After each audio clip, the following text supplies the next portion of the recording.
So you might have seen from that little teaser clip in the intro, I've bought a new car. Unfortunately, about a week ago, the Mark IV Golf starter died. I couldn't get to work, so I was really in a rush to get something to replace it. I was looking around, I was going to get something like a Citroen Saxo or some small hatchback for £300–500. So just get me about, and then I could sell the Mark IV once I'd replaced the starter and get something different, because I was looking at getting a new daily anyway. So it's sort of a fortunate thing. I did decide in the end to get something that I sort of wanted a little bit more, increase my budget, spend a little bit more, get something cool.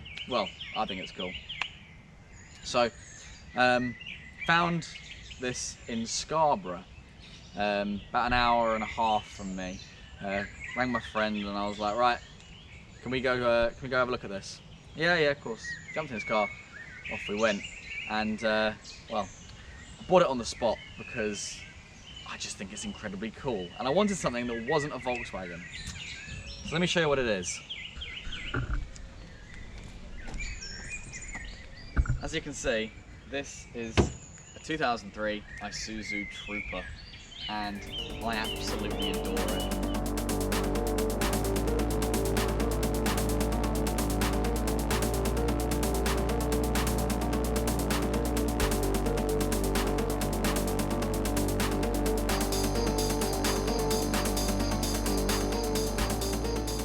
As you can see, it is a short wheelbase Trooper, and yes, it's a commercial as well, although it does have rear seats in it, weirdly.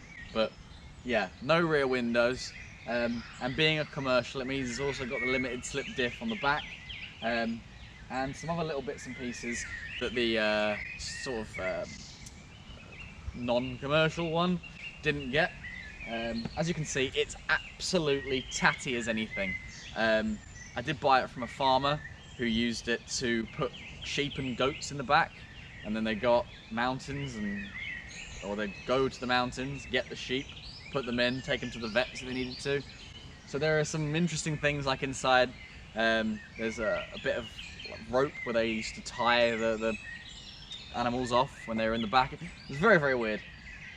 But I absolutely love this car. As you can see, it is obviously quite tall off-roady. Obviously it hasn't been lifted or anything because it is completely standard.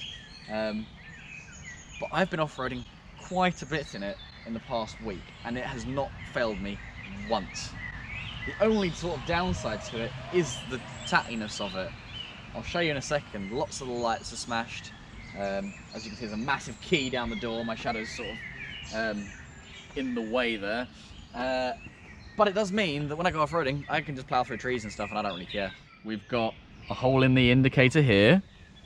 We've got a hole in the back light lens here. Someone's taped up and tried to fix the crack and hole in this lens here.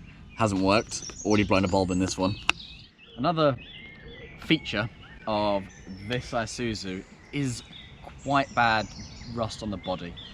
For example, I pulled back this little piece of trim here, and yeah, there's like a huge hole, but it's fine. It's fine. We just put that back, and no one will know about it. That's okay. And as you sort of walk around it, you can notice there are a lot of like rust bubbles starting all over the car, just like this one, and this one, and this one, and finally this one. And as we come around the back of it, this is like maybe my favourite and I think the coolest thing about it. The door that opens sideways that you can lock open with a bit of metal. And if you want to put some screen wash in the back, it's in a bag in the door. Oh yeah, and also, bang, great for loading things like sheep and cattle. Oh yeah, and that rust that was on the outside of the door, yeah, it's actually worse on the inside, and it's spread to the other side as well, which is just amazing. Inside the Trooper, it's nice. It's not quite as nice as the Mark IV, as you could expect, and it does smell like an old pub.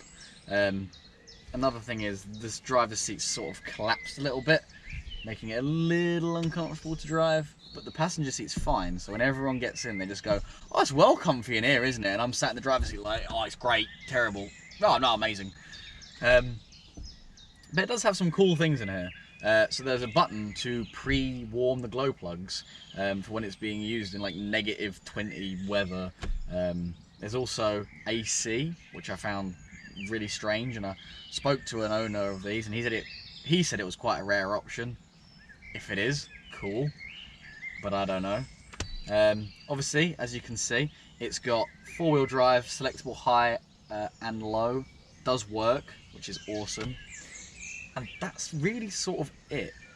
There's no, I can't really find anything else about in here that's too crazy, except for my favourite switch in the whole world. So, ignoring the Parrot, which doesn't work, it's this switch here, and it does the most amazing thing in the world, and I'm sure you can work it out quite quickly. But when I press this, see what happens. And I was also told that those antennas apparently always break, and it's quite rare that this one works, although it doesn't really go all the way down. It sort of stops them. Whatever. Buying a Japanese car, you do sort of find some interesting things about it. For example, that they couldn't put like an airbag and a horn, so it's like sort of separate these two buttons on the side of the steering wheel, and everything's flipped. So you get in it, and you're like, sound, make a right, bang, wipers go. Or I want to use my wipers, and you put the indicator on. There you go, like that. Another cool thing about this is the gauge cluster, and it's got a voltmeter, it's got oil pressure as well, which I find really cool. So underneath this bit rusty and very dirty bonnet is the monster. I mean, I say it's a monster, it's still a 4-cylinder. It's the 3-litre double overhead cam turbo 4-cylinder. That apparently is like the worst engine that you can get in these, but I really like it.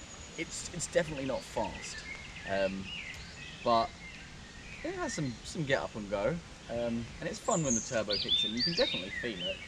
One of the weirdest things that I find about under here, and you may have already noticed it, 2 batteries. Now, I've got a little theory as to why there are 2, because I don't think it would necessarily need 2 to start it. I think that as it's the commercial one, and I think these were used in Russia and stuff, so that they could start in cold temperatures, they had 2 batteries to provide extra power, and you know, if up in the mountains and you needed to start it, again, extra power, I think. Correct me if I'm wrong though, let me know in the comments if you know differently to me. So that's it guys, little video, little walk around of my new replacement daily for the Mark IV, this 2003 Isuzu Trooper in all of its rusty green glory. But don't worry, I haven't forgotten about the Golf and the Jetta. They are still locked up in my mind. The Jetta is currently awaiting welding, and the Mark II is just finishing some work on the head. I am going to be at Tucked on the Green either this Sunday or next Sunday, depending on when this video goes up. So if you want to come and see me, I'll be there in the Mark II, which will be finished. And if you want to see some more videos on my new daily, this rusty green Isuzu, do make sure to subscribe. There are going to be more videos on this, more videos on the Mark IIs, lots more to do in this finally lovely summer. But yeah, hit subscribe, I really do appreciate it. It does mean a lot to me. Every single one really does count, and I go through and I read all the comments that are left. If you want, you can follow me on Instagram at Ollie's Cars. I'm just starting to release some stickers, which I'm really excited about.